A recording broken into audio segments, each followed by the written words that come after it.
Hi, this is Bob Hatton with some more encouraging words for you today. I hope you're well. I hope you're feeling God's blessing upon you. And I want to continue with you looking at Acts, the story of the Acts of the Apostles. And we're now in chapter 9. And we'll look at a man a little bit more, a man called Saul of Tarsus. We've already seen something about him at the end of chapter 7.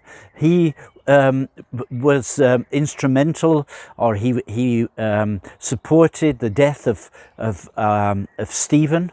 People came and they laid down their coats at his feet, and they went on to do the dirty work of stoning Stephen, and Saul approved of this. Now in chapter 9, we see that he's received some kind of authority from the chief priests, from the synagogue, from the Sanhedrin, the high council of the Jews, and now he's on his way to Damascus. And his task, his mission, is to destroy the church of Jesus in that place. He's going to take the men and the women, he's going to capture them, he's going to send them back to Jerusalem for them to be imprisoned, and anything that is left remaining of this sect called the Way, he's going to destroy.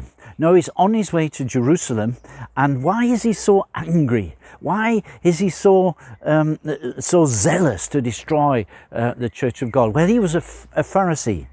And really, down below, right in his inner being, he was probably sincere about this. This is the way he'd been brought up. This is the way he'd been taught. But who were the Pharisees? The Pharisees were a Jewish sect that had started during the time of the Maccabees, between the Old and the New Testament. They had led a number of revivals in the past, but now they become very, very religious. They were looking at the letter of the law, and they were laying heavy burdens on the people.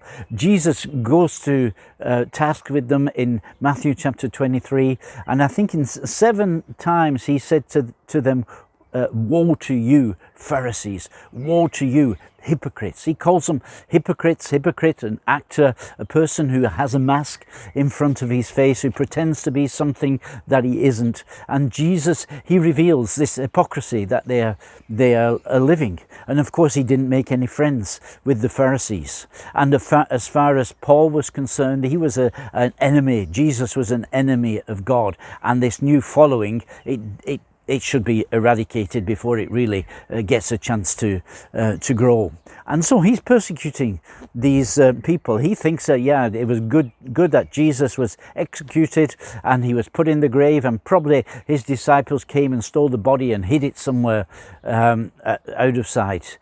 But on this certain day, as he was on his way to Damascus, he suddenly saw a light that was brighter than the morning day sun, and he heard a voice, and it was Jesus, and said, Saul, Saul, why are you persecuting me? Saul, Saul, why are you persecuting me? Who are you, Lord? I'm Jesus. I am Jesus. Now, of course, he wasn't persecuting Jesus. He didn't know Jesus. He was persecuting his followers. But Jesus identifies himself so strongly with his followers, his church, that if anybody lays their hand on the church, they're laying hand on Jesus. Inasmuch, if you've done it to one of these little ones, you've done it to me. If you give them a glass of water, you've done it to me. If you clothe them, if you feed them, if you visit them, you've done it to me, Jesus said. So it's a strong identification. Now in Psalm 110, which is quoted a few times in the New Testament, he says that Jesus will rule until all his enemies have come to his footstool. And when that happens, he will hand over this kingdom of God to his Father. That would be the end of time. Now, what happens when we come to his footstool? Well, in Psalm 132, it says that is the place where we worship God. So what happens that when we come to Jesus, when we are converted, when we are turned around, as Paul was, we change from being enemies of Jesus to being worshippers of Jesus. And this was a process, a very quick process that was happening now with Saul of Tarsus. He'd seen this light, he'd been thrown to the ground, and Jesus had introduced himself, and it was like in a moment he saw the error of his ways, and he realized who this Jesus was. And this Saul of Tarsus, he changed more or less in an instant from being an enemy of Christ to being a worshipper of Christ. And the second thing that Jesus says to him, I think is very important. He says, now stand up. Now stand up.